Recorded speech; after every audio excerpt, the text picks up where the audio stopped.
Hello, and welcome to the Gamer Librarian Podcast. I am your host, Adrian, and today I wanted to discuss how much fun I've had with Wo Long Fallen Dynasty and Guilty Gear Strive, as well as I've been reading Star Wars X-Wing Rogue Squadron by Michael A. Stackpole. Afterwards, be sure to subscribe to be notified when future episodes are released, and support by liking and leaving a comment. Thank you for joining. So, I'm playing two games more recently, and both of them you can find on Xbox Game Pass for its subscription price. One of them, Wo Long Fallen Dynasty, has just came out a couple months ago. I think maybe February or March, and I had just beaten it just now, and it was a phenomenal ride from start to finish because this is a game where I I think myself and probably everybody more likely compared it to a Souls-like game, like Dark Souls or Bloodborne or the things like that. And this game, made by Team Ninja and published by Koei Tecmo, I believe, it's has a lot of its roots and identity from Neo. The same developers of Neo is Team Ninja for this game, and I'm fairly sure that a lot of the mechanics for that game bled into this game. I only replayed Neo 1, and it didn't really stick well with me from the beginning for the most part. I don't really remember most of it. I know the sequel came out, it was received pretty well. And for Wo Long, I think the combat is spectacular in this game. I almost exclusively never blocked or guarded in this game just because it just wasn't what I really wanted to do for the game. What I really wanted to focus on was parrying because for parrying you get rewarded pretty well in this game, and you kind of have to parry if you want to utilize the like the spirit gauge that you as a player has, but also the enemies. So think of it like your stamina, where if you get hit with like a full stamina bar, you'll get put into a stagger state, and you could do really good like critical art moves onto enemies that are staggered and do massive damage to them. And vice versa for this game, I believe. I think if you just get hit for the most part with your stamina gauge pretty full, you just get stunned and you can't really do anything. So you just can't move or dodge, and you kind of just got to eat hits until you can regain your movement.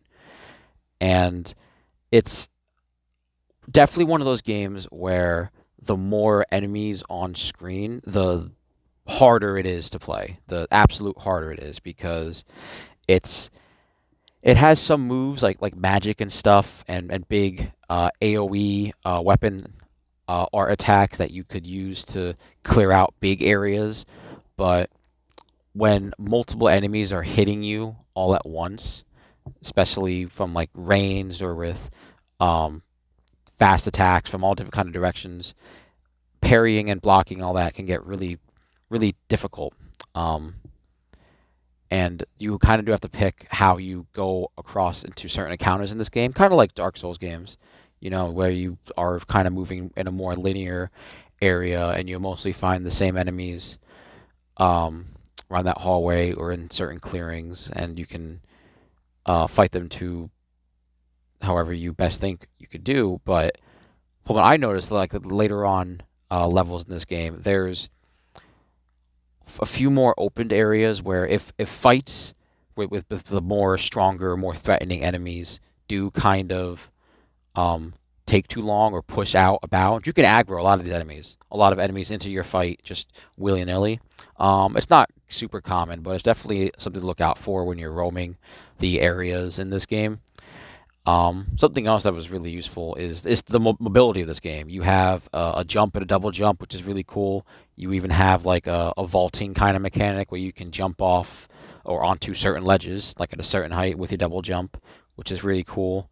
Um, no dash or anything like that, but it's definitely a game where a jump button is really nice. I think Neo had one, but obviously games like Elden Ring, in terms of the Dark Souls kind of genre, that had just got its jump button and that was pretty good for that. And it's the same thing for here.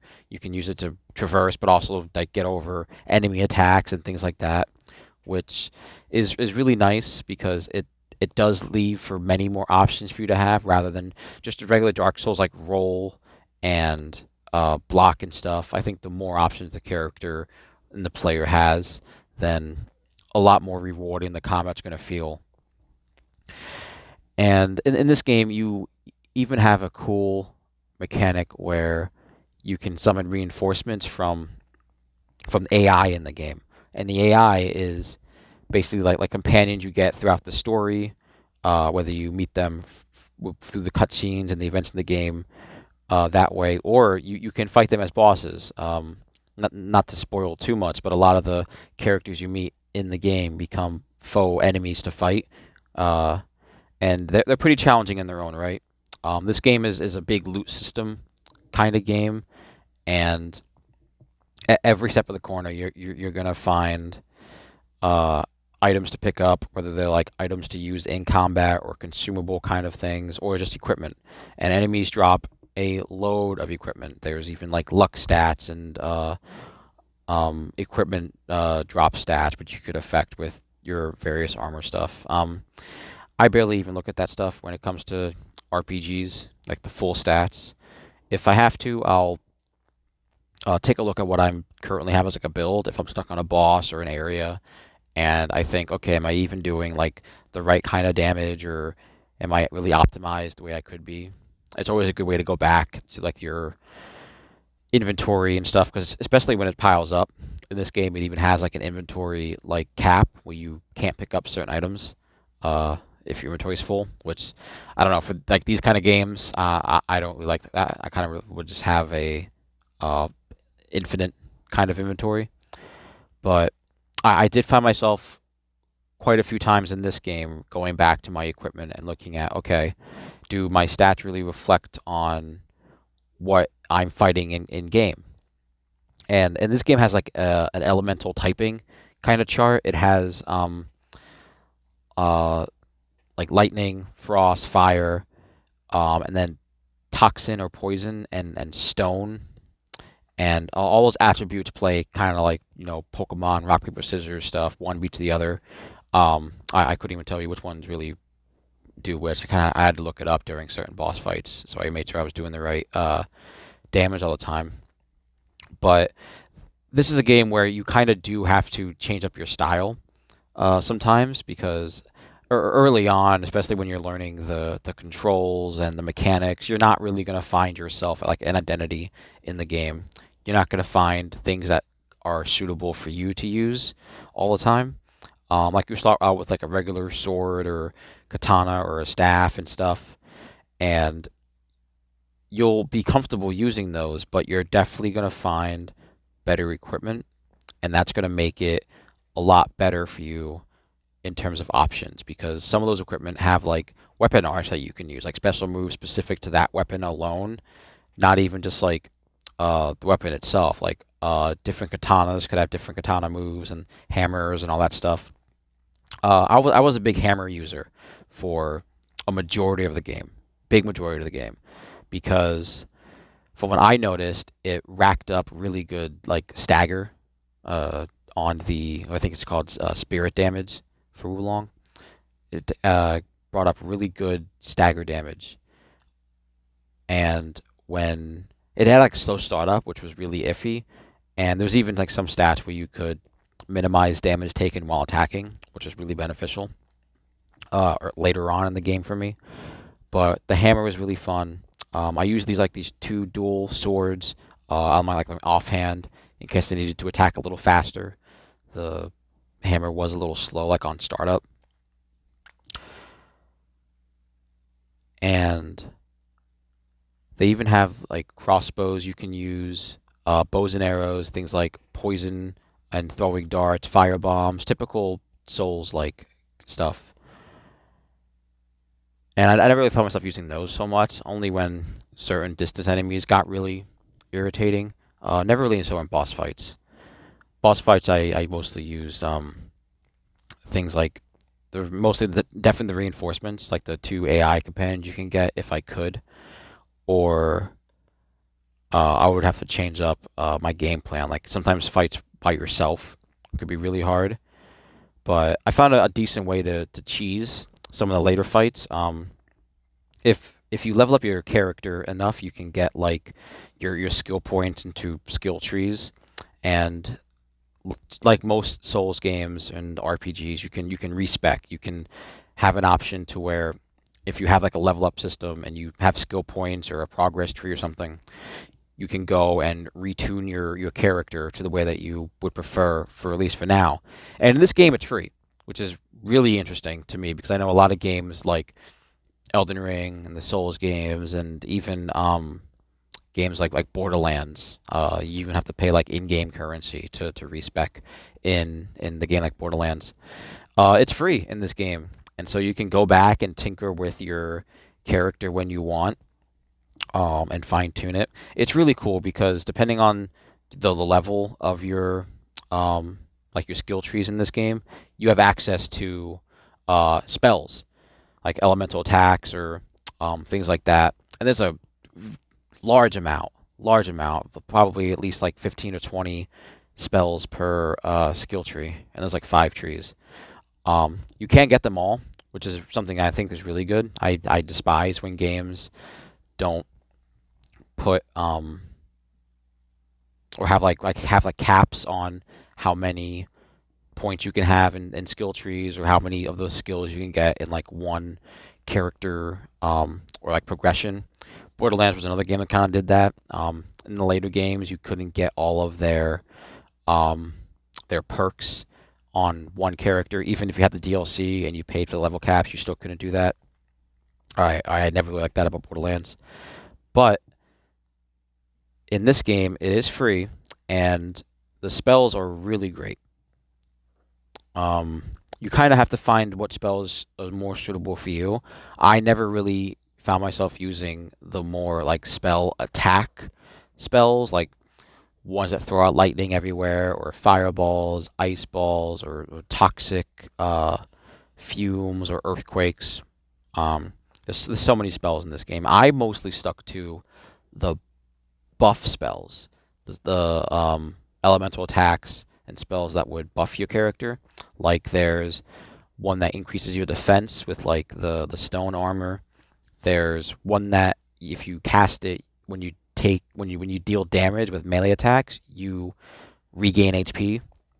There's even spells where you can buff your NPC reinforcement characters to where they can take less damage and do more damage if they're within a certain area. There's one that I found really late on, which was really helpful in the final boss, fighting the blindfold boy. Not to spoil who the final boss is, but fighting him, I had to go back and retune my character. And I said, let me just pump all my stats that I could do into keeping his spirit gauge up and bringing up my divine beast bar. The divine beast gauge is like your super, your ultra in the game. You get a few of them throughout the game, and what they basically boil down to is like big kind of AoE blast, but sometimes could stagger the enemy and even some bosses, and sometimes which could be really good for getting like a breather. But they usually do things like bigger elemental attacks. But the one that I found was really, really useful was the one that heals you if you stand in it. Because all you got to do is stand within this little circle for X amount of time, and it'll heal you. From using it first, it'll just heal you full health after a few seconds of casting it. But if you stay in the ring, it'll heal you progressively. And even reinforcement AI characters have like buffs that they can utilize to change your play style and stuff. So everything in this game, you have to think about how you use it and when. I did beat the game, and I think it was great. It's a game that I would absolutely love to play again, DLC or sequel or just another playthrough in the future.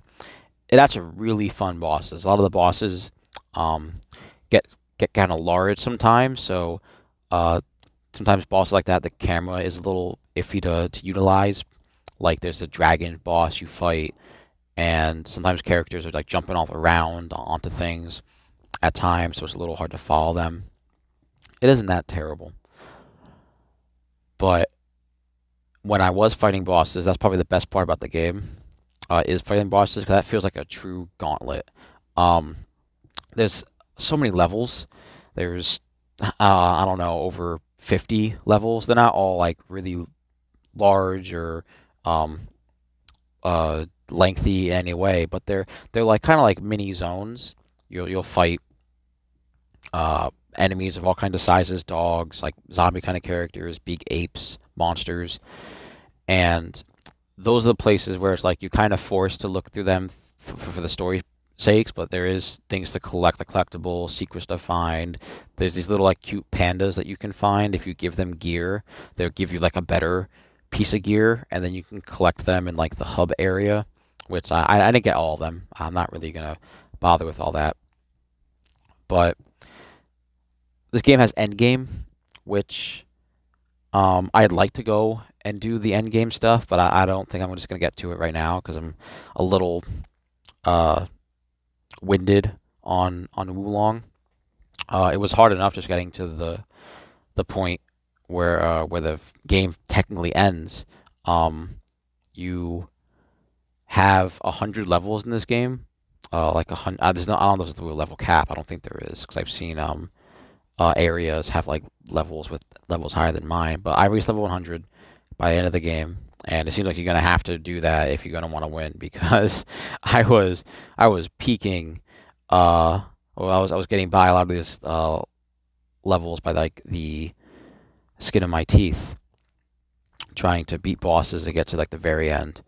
And it's a little lengthy doing these longer areas, because you're searching for like these flags and the ending like boss room or whatever it is, and that kind of got a little tiring because it was definitely the same thing over and over again. Just traverse this area, kill the enemies, don't die, and then find stuff. It never became anything bigger than that. There's cooler areas where there's like little segments of areas you've been to, which might have like different enemies and stuff. And there's like the things I talk about where you fight your reinforcement friends. There's areas where you can do that. Even places where you could refight certain bosses and stuff. And you can go back and do all these levels at any time, which is really cool. I think even Neo had that, which is cool. But there is endgame. I really don't think I'm going to get to it because it's kind of like Offset's New Game Plus, I believe. But yeah, I definitely don't think it's going to be something I'm going to do in the near future. Maybe if DLC does come out. I hope so. I'm glad this game was on Game Pass. I really am. Because I probably would have paid real money for it on like my PS5, but this worked out a little better, and it only took me like a month to beat. So if you have Game Pass, you should absolutely go get Wo Long if you're a fan of Dark Souls or even action RPGs, because this game is something special with the way you have to treat encounters. You know, every enemy could really hurt you if you don't pay attention to their moveset and stuff like that. You do have to learn this game. If you want to utilize its mechanics like fully, it's a game you have to absolutely pay attention to and learn. The other game I have been playing on Game Pass has been Guilty Gear Strive, and this is a game that I've always wanted to try out at the very least. But fighting games for full price is not, I wouldn't say a gamble like most things, but not a lot of times is the game like a complete package for you. And I think options like Game Pass and even to extent like to the extent like free trials and demos, and then just being free to play for the most part for fighting games is the best way to go, because at the most part of the fighting game you want to try out characters and press buttons and see what could be really enjoyable for you in the game, regardless of what content specifically you're looking for, right? At the end of the day, you do want to just fight other people or even just AI and things like that. But to me, I think games like fighting games really need to grab you and get you a reason to play. And a game like Guilty Gear Strive is my first Guilty Gear, and It's a game that I've seen be played for the last few years, and people have been losing their minds over it. They love it. It's a franchise full of devoted fans from way back, I guess, in what is it, PS1, PlayStation 1, PlayStation 2 era, whenever the first Guilty Gear came out. I really wouldn't know. That's a whole iceberg I've never been a part of, and I have to say I'm actually glad I played this game because it's been a lot of fun, an absolute lot of fun. Um, I'm not somebody who's super adverse to fighting games. I'm not super skilled in it at all. The most fighting game experience I have growing up was like Dragon Ball Fighters and the Dragon Ball fighting games and things like that. Um, and I never super paid attention to how I was with combos or optimal play. That's not really something I was like uh, always super interested in. I just want to pick characters that I like and just hit buttons and do cool stuff. And awesome, cool. Maybe I'll do a combo here, and that's always kind of fun. And I kind of have the same approach with Guilty Gear. And when I play this game, I've been playing it the last few days on and off. I've been trying to intersperse some online play and the story mode. And when I thought about doing the story mode, I remember hearing that it was like lengthy, more like a Persona kind of thing. I was like, oh, okay, that's not too bad. This game has like the same kind of graphics, obviously, but it has uh, apparently some really good fighting game mechanics. But I'm also super interested in the lore to see what I could learn about it. So I had no idea going into the story for the Guilty Gear Strive story mode, and I get through like chapter 1 and 2, right? I'm like, oh, okay, there's no fight yet. I guess they're going to be coming up soon. And then I had to like pause. I had to pause the cutscenes because I had to go and do something. And I was like, oh, what is this? I'm looking at the menu. It's like a recap button, like selection for the lore of Guilty Gear. There's like this huge character relation tree that I think goes from like either arcs, like their story arcs, or individual entries in the games, where it goes from how this character knows this character and who they relate to this person, and it is wild. That is wild. That is just there, sitting there, and I'm looking at that. I'm like, I have to come back and read this. So when I was done doing what I had to do, I come back, and I was like, okay, before I even delve into this, does the story mode even have like fights in it? So I googled it, and they don't have fights as far as I know. That's what Google said, that they don't have fights, and that to me that's really disappointing. That's really disappointing because to me doing a story mode has always been like the best excuse to try out a majority of the roster, right? Not all fighting games have you play as uh, the entirety of the cast. I'm looking at you, Tekken 7, who does that. You have us play as like four people in the entirety of the Tekken 7 cast. That's even including the launch roster. I I don't enjoy that because if you want people to get invested in your game, regardless of it being accessible for new players or skilled or unskilled players or for whatever reason, you should at least have like us like establish us some way of understanding these characters. A lot of these characters come from so much background from being in so many entries in the games or spin-offs or just maybe even never seen ever again sometimes for some games. um, I was really discouraged by that because I wanted to one experience the story in a fashion that was probably more than just watching cutscenes, right? And I don't know anything about programming or anything like that for video games, but I can't imagine it would be difficult to kind of just formulate fights into that kind of mode, regardless of what kind of story you're trying to proclamate here. But if I paid $60 for a fighting game and the story mode didn't have any fights in it, I would feel a little robbed.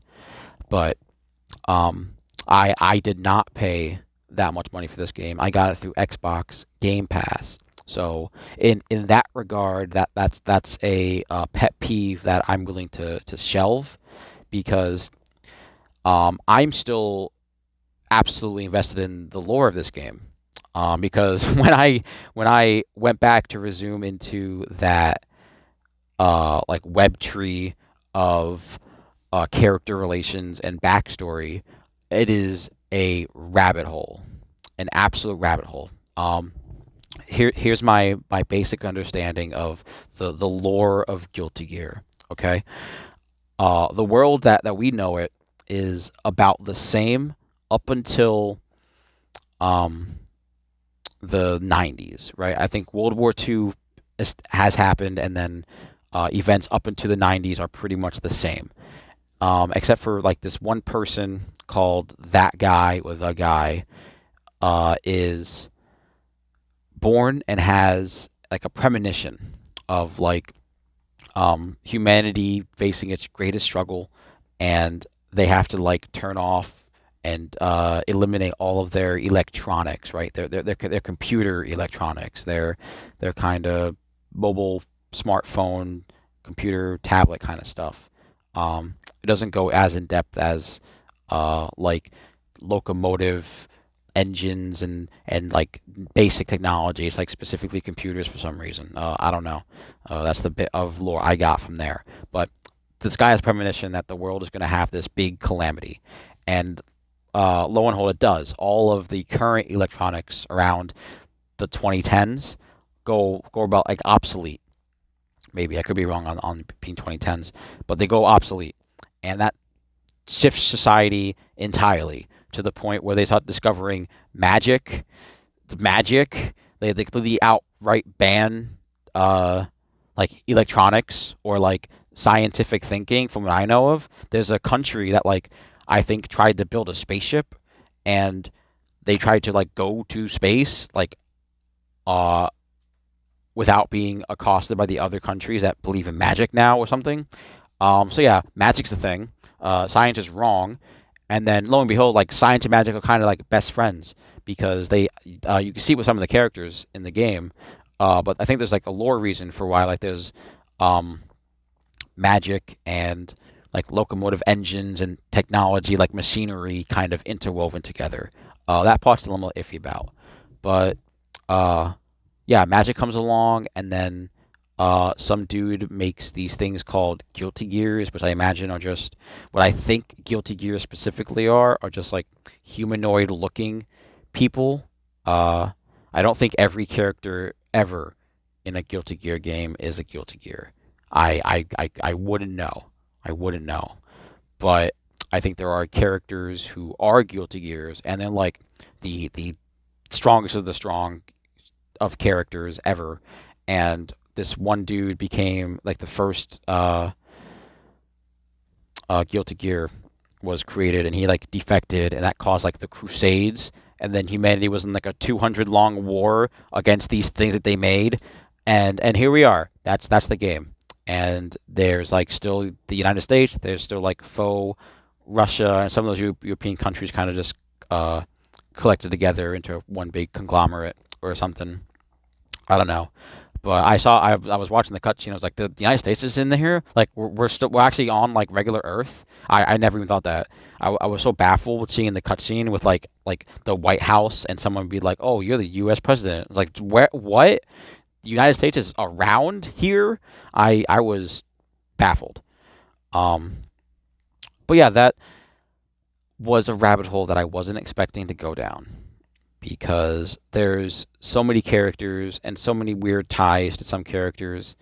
And I don't even know what Faust is, but I know that the newest DLC character for Guilty Gear Strive is Bedman, and he is a weird character. Fighting against him is weird. A lot of the characters in this game are strange and odd. Bridget is probably the worst character to fight against. In my small and brief experience with the online, I've been playing Ramethal Valentine, and she's awesome. She's extremely fun. I really like using her swords, obviously, to keep distance and poke and put pressure. That's always fun. Uh, but I haven't really tried out any other characters in this game. I'm unsure if I will. I like to play the DLC characters, but they're obviously DLC. But I am having fun with the character I'm playing right now, Ramethal. Um, she's pretty cool. I'll probably play this game for a little while more, up until maybe it leaves Game Pass or so. I hope it doesn't, because I'm having a good amount of fun. Maybe if the DLC season passes go on sale less than they are now, then I'll probably pick up those characters and try them out, possibly. But Guilty Gear Strive has been a game that I wanted to at least attempt to try and give a shot, and I am having a very good time. It's a fighting game that I definitely imagine I'm gonna go back to every few weeks or so when I can. Maybe I'll even go back and do the story. Just watch it in the background or something, because I want to know where at least this game goes. Because I got up to the point where, um, what's his name, Happy Chaos blows up that building, right, with Inu or whoever. Um, yeah, wonky. I don't even know who Happy Chaos is, but he tells me, or he says in the cutscene that his whole motivation is, I'm just causing drama. It's funny. It's pretty funny. I think I will finish that. Definitely think I will.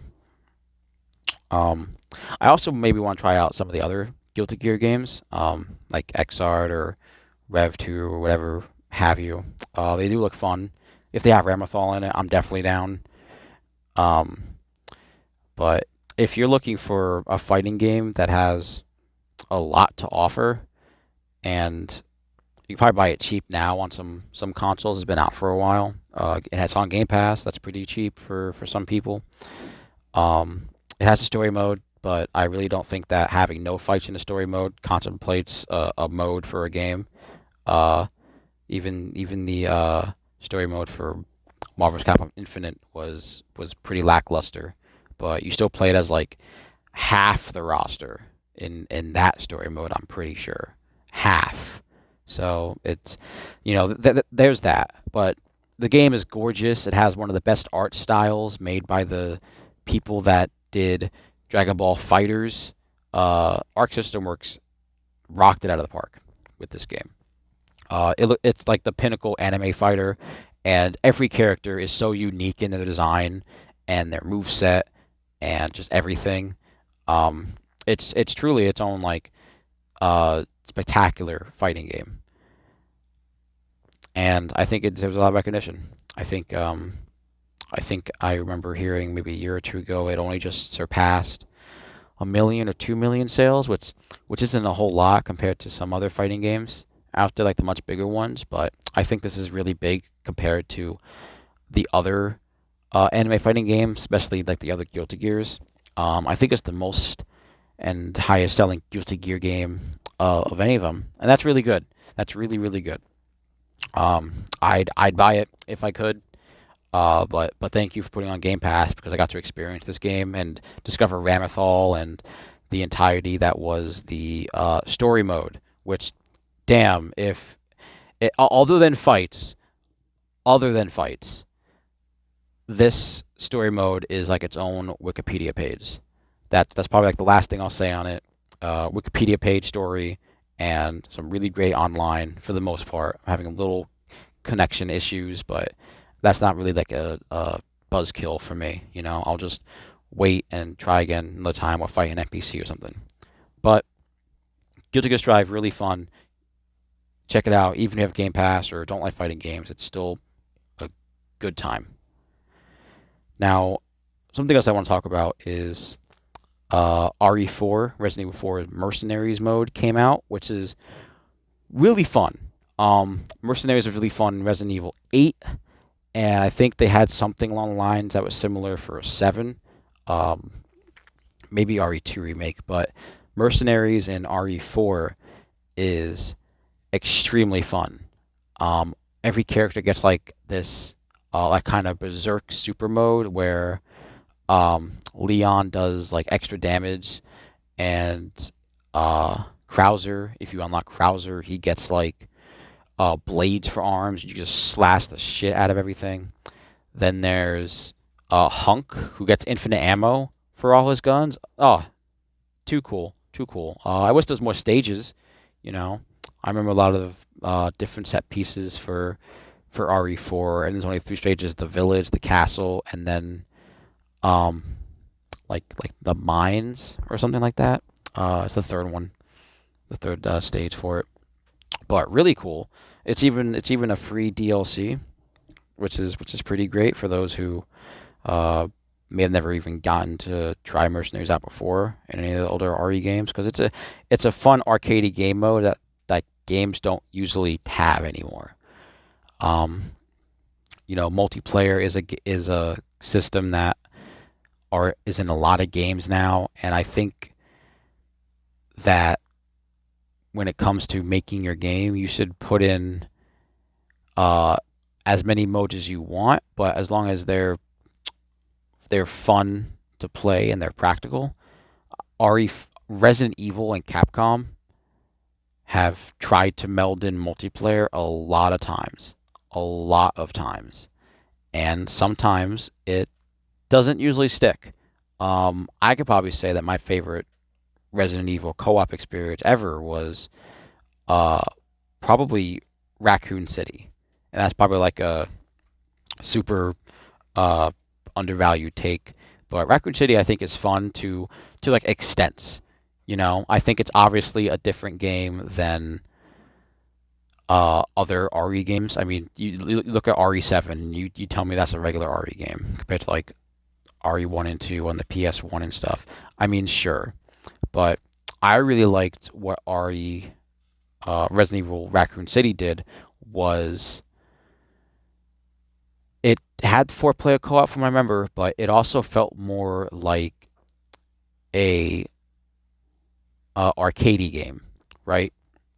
In terms of its co-op, it felt more like it could have been a game like Halo where you had like score during the main campaign. That kind of would have been a cool. Um, it was cool to have a little more tactical approach to these games. A lot of times you are just kind of shooting zombies, which is a little weak, but there's some bosses and some enemy fights that get pretty difficult. I remember playing as or against them. I think there's like a Leon fight or someone later on at the end of the game that was pretty difficult. But I definitely wouldn't knock Raccoon City just for being uh, a mediocre multiplayer game. I think it was probably one of the better multiplayer RE games out there. And I don't know if I would ask for a multiplayer Mercenaries. Um, it might become a little too much once you get like two people into the fray. But arcade modes like that are definitely loved because it offers a little more to do. It offers like another uh, piece of gameplay content for people to enjoy, and you just don't need full multiplayer for a lot of these games, and that truly shows. That's really shown in the last few years, where games that prioritize specific aspects of themselves really shine in those areas. Obviously, that's not going to make a game great. Just because you do or don't have multiplayer is going to make your game good. It's more about what content do you choose to put in a game, and how much time are you going to polish and refine that content to make it a better experience. Because there's always been content for games that has come out later on that have never felt like full extra pieces. Um, I'm trying to remember a specific, a little more relatable to now, but the game Dead Island, the sequel is coming out soon. I want to talk about that a little bit of that later, but Dead Island 1 was going to get a DLC, and then that DLC turned into a full-blown game. And there's been a lot of games that have done that before. and for the most part, it's never worked out really well. And Riptide was awful, like really awful. It was extremely buggy and just not worth a full price game for a game that came out like a year and a half ago. That's just my take, at least on that. But it shows that there's priorities and a lot of uh, game decisions and they're like behind the scenes that really hurt the end product and the relationship that the consumer would have with the people that make that product. And I'm glad RE4 doesn't have multiplayer. Um, I hope that the only game to get multiplayer in the future for Resident Evil is like RE5 because that game has probably the best two-player co-op for an RE game. I think it's probably the only one, really. What, like RE6 had it, maybe, but RE5 was extremely fun. Um, I don't even know if they should remake RE5 because I think it still probably looks good to nowadays. Maybe it plays a little slow, probably a lot more like RE4, right? Like a really awful RE4, at least like in terms of now. But who knows? Maybe we'll get like a Mercenaries multiplayer DLC. But that is fun. Check it out if you haven't played RE4 yet. It's the pinnacle Resident Evil game. It is absolutely the Resident Evil game that I think everybody should probably start out with besides RE2. Just to give like a full perspective of like what a Resident Evil game should entail. I wouldn't say Resident Evil 7 should be somebody's first Resident Evil game because I've always said that like Resident Evil 7 shouldn't be a Resident Evil game. It should be called like something else, Dead House something. I don't know, because it doesn't really connect to Resident Evil until like the very end. From like my basic understanding of that lore, the only thing about it is that the ship like crashed and marooned by that house and affected everything with its mold, and that was the only way that it was connected to anything regarding Umbrella or the deeper Resident Evil lore. And I don't know, big spooky house with like guy looking for his wife. It's definitely cool, and it's a new perspective and direction for a reason, and it worked out. It did work out, but I think there's something special in Resident Evil's identity as like a still a scary kind of horror game franchise, but it's also like schlocky B action movies, right? You have these main characters who are buff and superhuman and do all these things, and they're good at everything, like shooting guns, right? Like if you take out the video gamey, non-realistic stuff about it, it's basically just a story of a one man badass or a few single person badasses doing extraordinary things against these giant monsters with pistols and stuff. I mean, not to knock it for being outrageous, but it's that identity that I associate Resident Evil with, and you don't get that with Resident Evil 7, and even to that extent Resident Evil 8, because you're not playing that guy. To my knowledge, Ethan isn't like that. He has superpowers, not to spoil anything, but if you haven't played Resident Evil yet, go play Resident Evil. But he has superpowers to the lore wise, he does, and he's just a regular guy.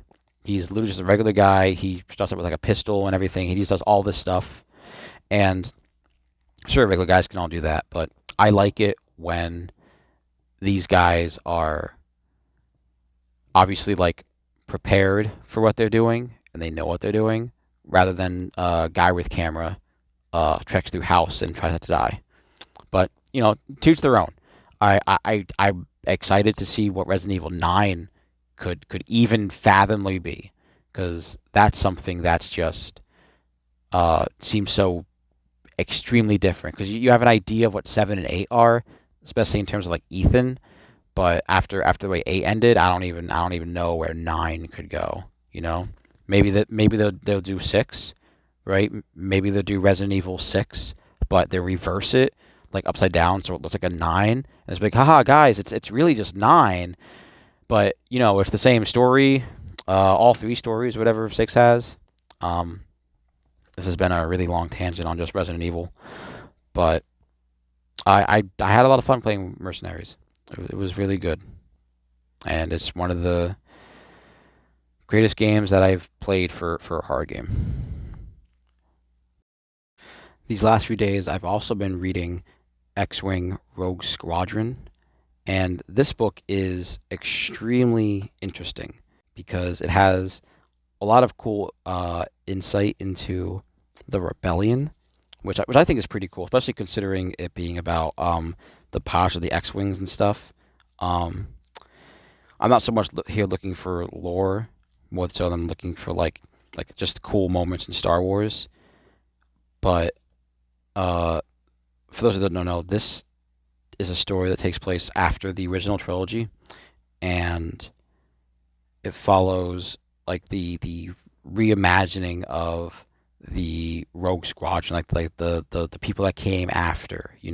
The rebellion needs to increase its morale, and the idea is that if they get the best of their fighters trained and operational, and giving them the designation Rogue Squadron, just like from the earlier Star Wars movies, then the morale and the like the overall opinion of the rebellion will just be more favored throughout the galaxy, and that's pretty cool because after watching a show like Andor, I'm definitely more intrigued into how the legitimate politics play into the galactic wars, because we kind of had that with the prequels. We were so close, but like it started at the very end of when like the politics really mattered.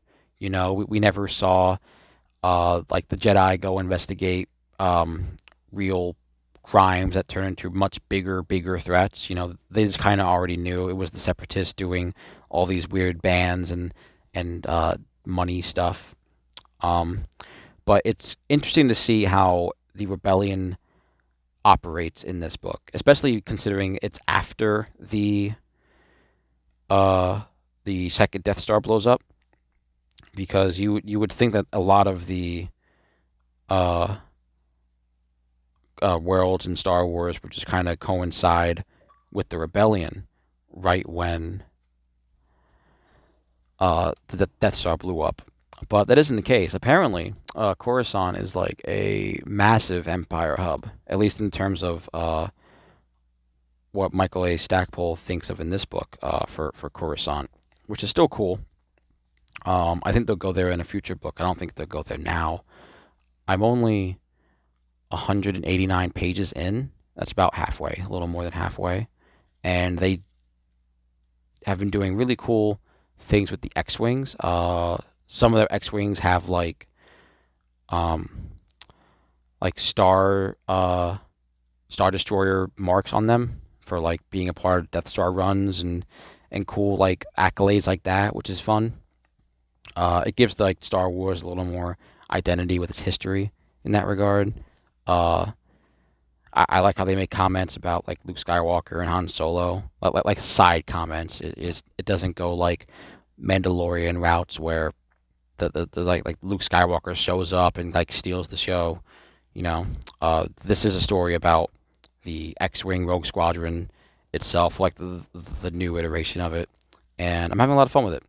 There's some cool villains. The villains are obviously like Imperials for the most part, but then you get into like the meat of it, where like there's definitely spies, and the rebellion has definitely hinted that there's spies of theirs in the Empire, but specifically for this book, there's spies within like the main core people somewhere along the line. I'm not even sure who, but it's obviously hinted later on that there is spies, and that's always a cool aspect of not just not just Star Wars, but like rebellions or war anyway, is like the counterintelligence that these two organizations utilize together. This might just be me talking after reading The Moon is a Harsh Mistress, because in that book it dictates the beginning of a rebellion, like a revolution, how like the quote unquote terrorist cells, like what they would be called cells, like the group of cells that the structure of the rebellion is, how that forms. That was really cool, and I identify a lot of that to this book, into X-Wing, because it kind of puts out like that. This is a rebellion where they have to keep secrets. Like secrets are so important. You can't have like people knowing too much about one maybe base or battle plans or whatever have you. Really interesting, extremely interesting. Um, Star Wars is really good. There's always a book out there or a story out there for someone who enjoys something, right? It doesn't have to specifically be about like Jedi Knights and space magic. You can get cool stories about dog fights in a rebellion, or bounty hunter attacks, or maybe murder mysteries. You know, I think there's a lot you could do in a vast open world with so much lore and uh, pieces um, of itself just to take from, like all the races you can get, all the cultures that just collide there. You know, there's so much you could do with Star Wars, which is really nice, because reading this book has made me want to start and run a Star Wars Age of Rebellion RPG game. It's like D&D, where you make a character and you role play like set scenarios, more towards like stylized as being set during the original trilogy. You play as either Rebellion, or you can obviously mock it up to be you're on the Empire kind of side. But I've been really interested in kind of running a Rebellion game, seeing how that could run. If anybody hasn't read a Star Wars book, this would probably be one that's maybe good for you if you like space battles and like military thriller kind of books. This is definitely where you are gonna want to start. I don't think there's any Jedi in here. I hope not. I'm a little tired of that, at least for now. But I did watch the latest episode of The Mandalorian for season 3. I think the episode called The Spies, and obviously this is a pretty big topic. I was just talking about them on X-Wing, but there does seem to be spies throughout some prominent group of the Mandalorian, and things are heating up drastically. Um, I I still don't know if I like this season more than the other ones, just because it feels so off to the other ones. The other ones are what I really think Star Wars kind of should have been from before, like smaller stories with like season 1. Obviously have the bigger plot of like carrying Baby Grogu around, but it felt like it was like an anthology to some smaller extent by season 1, and then season 2 it just kind of hit its stride with its plot. And then Luke Skywalker shows up, and I kind of stopped caring. But I think the Mandalorian specific plot story thread that they're shoving into season 3, because it's way more heavy-handed in season 3 than it is in the other two. In the other two, it's like, well, yes, the Mandalorians are so scattered that they don't have like proper guidance, but it was even to the point where like following the Mandalorian, this guy, Din Djarin, it was kind of hard to identify with him because he wasn't doing anything for specifically Mandalore. I wouldn't say identify, but like it was hard to understand where they're coming from with him specifically, because he's just a bounty hunter. You know, he could just be anybody. He could be anybody, but they chose specifically him to be a Mandalorian. And in seasons 1 and 2, they do meet other Mandalorians, which is interesting to a point, because why doesn't he just hang out with them like ever?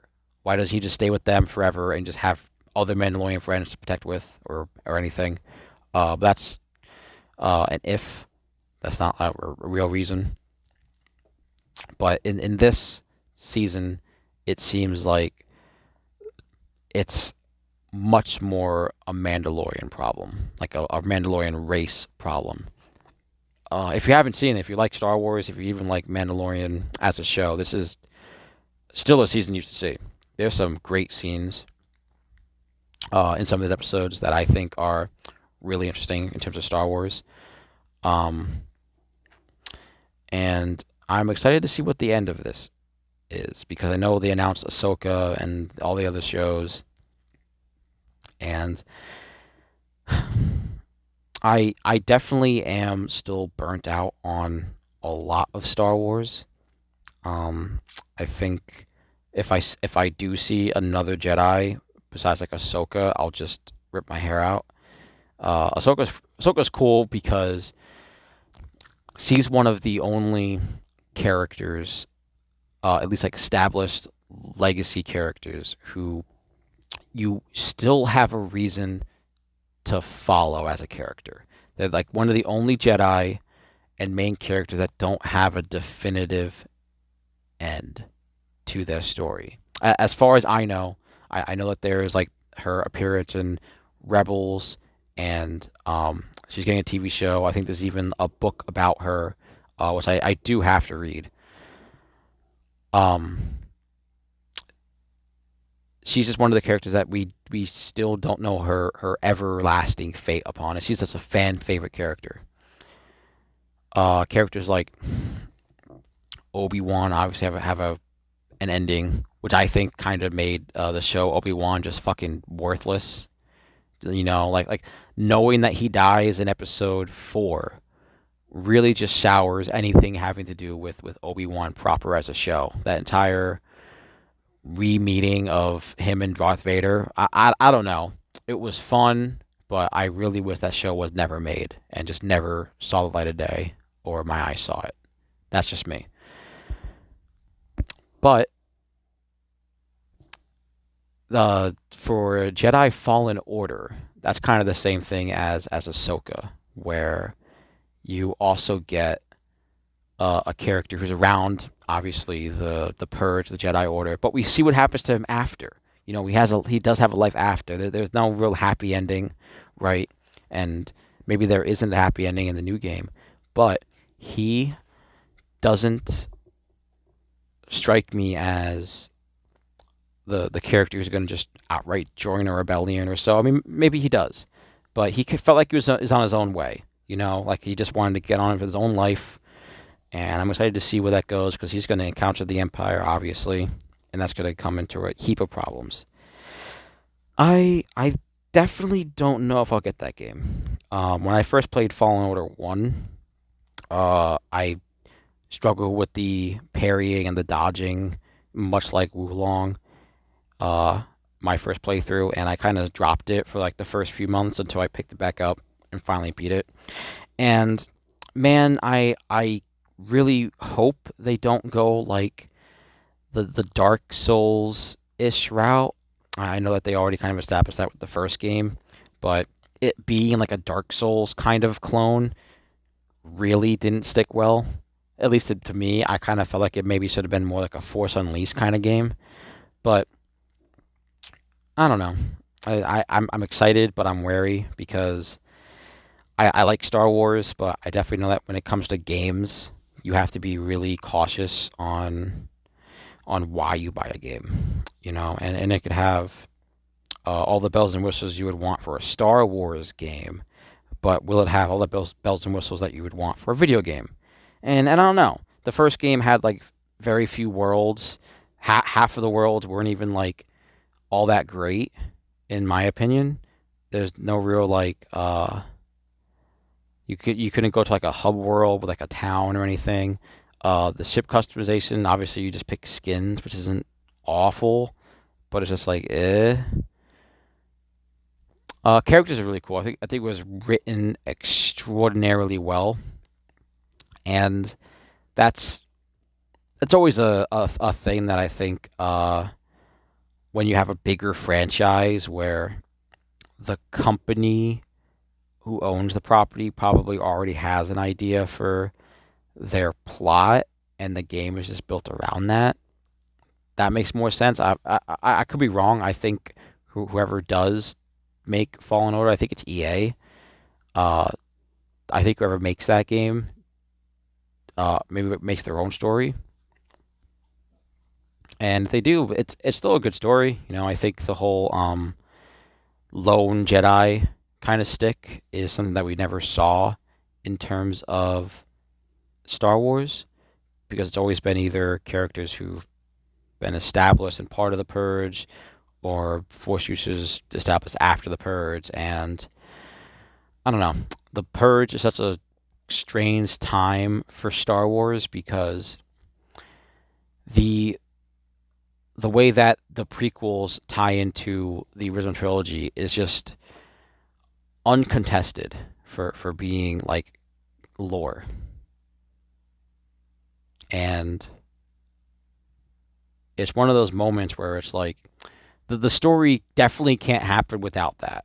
Like right now, when I think of Star Wars, I think of, oh, absolutely, the Clone Wars happened and then the Rebellion happened. Those are like the two absolute staple events that I think of. It's the Clone Wars that happened, and it's the Rebellion, because it's not even like the bigger events that you find in the movies with like the Jedi's and your Skywalkers and your Vaders, right? It's everything. There's so many stories that you can get just from the trilogies, prequel or sequel, or like original trilogy. There's so many outlying stories that don't have to play into the grander scheme, and I definitely do not ever want to see Fallen Order tie into the original trilogy. Maybe like a cameo or something, but I hope that it doesn't affect like uh, Episode 4 in any way. But Star Wars is big enough that you can make your own lore. You know, Star Wars is big enough that you can account for things being liked and not liked, and you just got to pick and choose what you like about it. That's what I have to say for Star Wars. Definitely gonna get Fallen Order. Maybe not day it comes out. Dead Island 2, talked about it a little bit ago as well, and I don't know if that's a day one purchase for me, because I heard that it's not open world, which is a big no to me, because like the first game was open world to the point where like I think it was a really good open world. It had enough like side quests for the most part that felt fulfilling to travel. It had secrets. It had even like car driving, swimming. Um, I still think that Island One is a gem. It's one of those early like uh late Xbox 360 PS3 games that really stood to how like open world games could be. Not as expansive as things like Zelda and Skyrim are, but it felt like a good zombie sandbox, like very much akin to your Dead Risings and stuff. And for Dead Island 2 to not be free roam, to not be open world, is just not my cup of tea. Because you look at Dying Light and Dying Light 2, those games are massive open world games. And I think it's still probably the same I think it's a different company that heralded Dead Island 2, but I'm not excited for it. I heard like it's more linear kind of area based levels than like open world. And then like to me, like if you do that, how do you account for like wanting to go back and do things in the other levels? Are you just screwed if you miss like a collectible, or a side quest, can you just not go back and do it on that character or playthrough? There's 6 characters. There's 6 characters for Dead Island 2. That's a lot. That's 2 more than Dead Island 1 had at launch, which is like I don't think having multiple characters is worth it in any regard, because I'm definitely not playing Dead Island 2 6 times, let alone more than once. That's a hard fact, you know? Because how different could 6 people be in a game where you fight zombies for the most part, right? A first-person zombie game, you're gonna have a dude who obviously is like good at running and agility. You're gonna have one of the characters be like your melee kind of weapon guy. Then you got your shooter guy, maybe one who's like good at customizing, or just your damage tank person. The whole like class architecture for a lot of these games is just never needed all the time. It never really is. And Dead Island may have had that at first. That was kind of its identity. I think maybe it went on with the story. I don't know if it goes on with that for Dead Island 2 as well. But the 4 characters for Dead Island 1 were enough, and they were good. And then we got Dying Light, which has 1 character, and that's far better. That's infinitely better. At least in my opinion. I don't know. Um, if maybe Dead Island 2 is multiplayer, I really don't know if it is or not. That's kind of the only way I could see that being justifiable to have 6 characters. I think more than 4 is too much. And like DLC, like if there's a DLC character, like I wouldn't even bother, because that's just another playthrough of this game that's not even like open world. Like Borderlands is open world, you know? And Dying Light or Dead Island 1 is kind of like Borderlands in some regard, you know? I think they're pretty similar in their like their gameplay kind of systems. You know, like the open worldness, the structure of the quests, the uh it's not super linear in its regard, but you can just blast through the story if you wanted to. I don't know. It not being open world really didn't stick well with me. That seems like a really big letdown, in my opinion. But maybe it'll have a song like "Who Do You Voodoo Bitch," and it'll just sell millions of copies. I don't think it will, but maybe. For what I think is probably the much better open world game is coming out around the corner. I think next month, Zelda Tears of the Kingdom. I'm ecstatic. This is another Zelda game, and I love Zelda.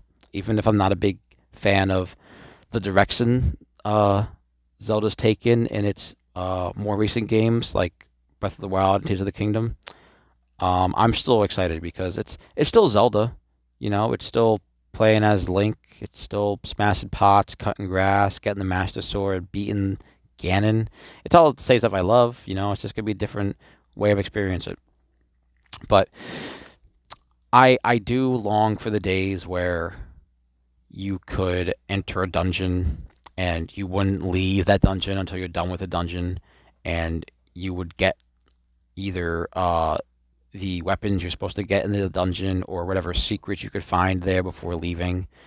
And that kind of sense of adventure isn't in Breath of the Wild. I don't feel that.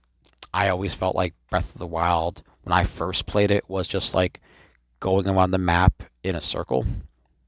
Because you mostly just have those 4 points, like the 4 beasts to go to, and then you can go fight Ganon and get the Master Sword or whatever. But to me, it never really diverged me off that path. Besides its side content, which is okay. You know, it's definitely something where it's like, okay, if I see it and it looks cool, I'm gonna go over there and experience it. But I kind of miss the days where some open world games were definitely more about what you were doing rather than like going off to discover it. I think Skyrim is kind of like that. at the very least, it gives you a sense of purpose for its quests and stuff. Uh, I don't know. That just seems like something for Zelda that I've always missed.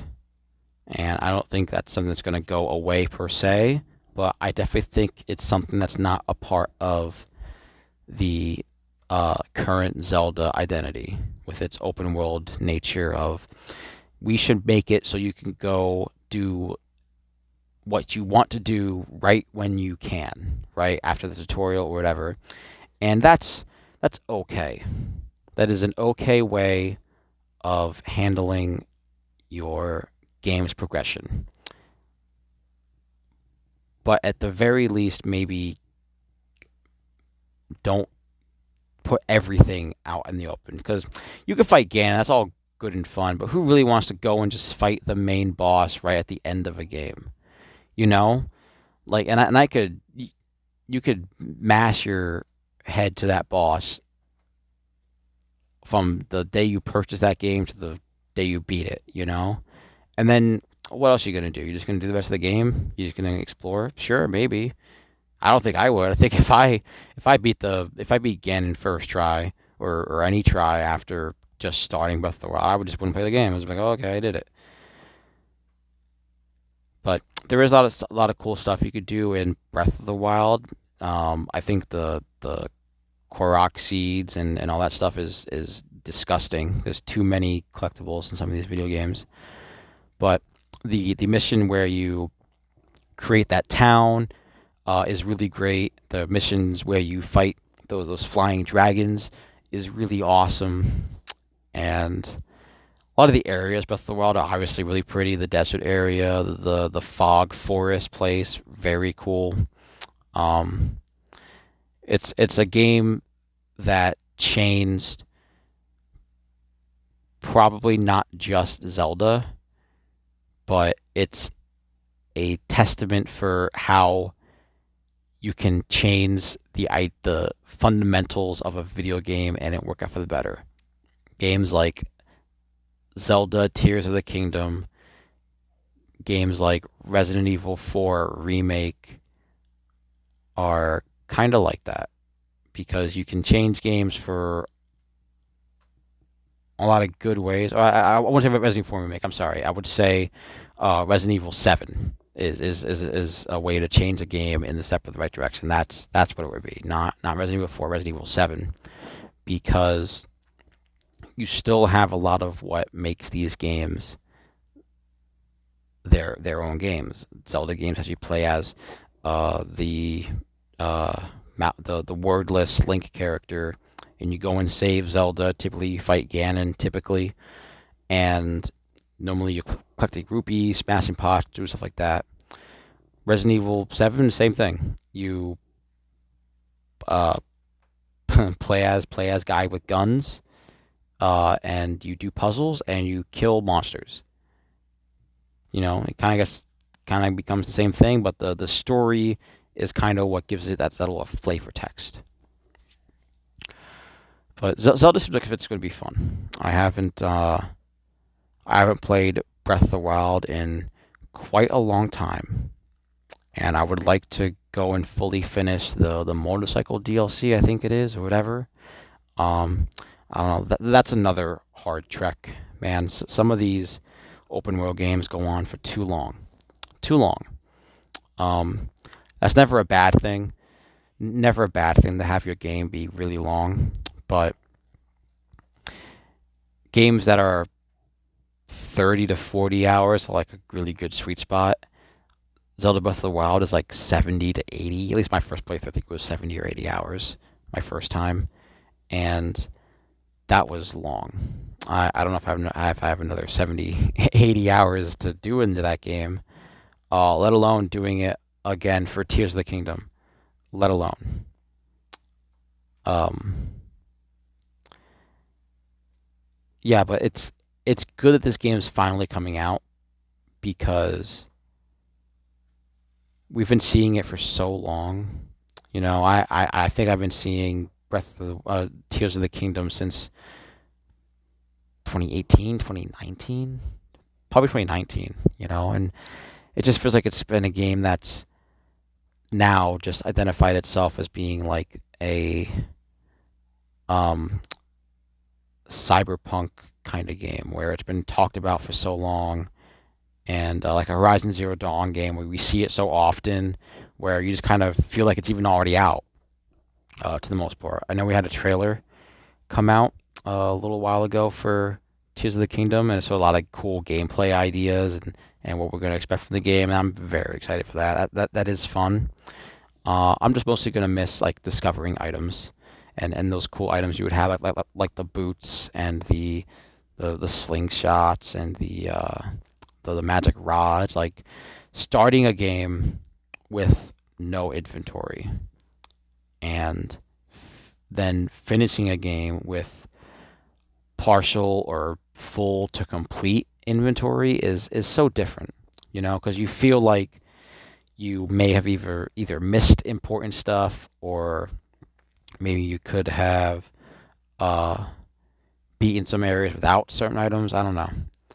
I miss that sense of progression of gaining things while you play, and I hope for Tears of the Kingdom that they don't outright give you every tool from the get go. I imagine the tablet slate thing that you have for Tears of the Kingdom, they'll probably have the bombs and the time stop and whatever else they already had. But maybe for the new stuff, you got to find that. That'd be really cool. I hope they do that. This has been episode 6 of the Gamer Librarian podcast. Be sure to subscribe for updates on future episode releases. Leave a like and comment on what games or books I should talk about in the future.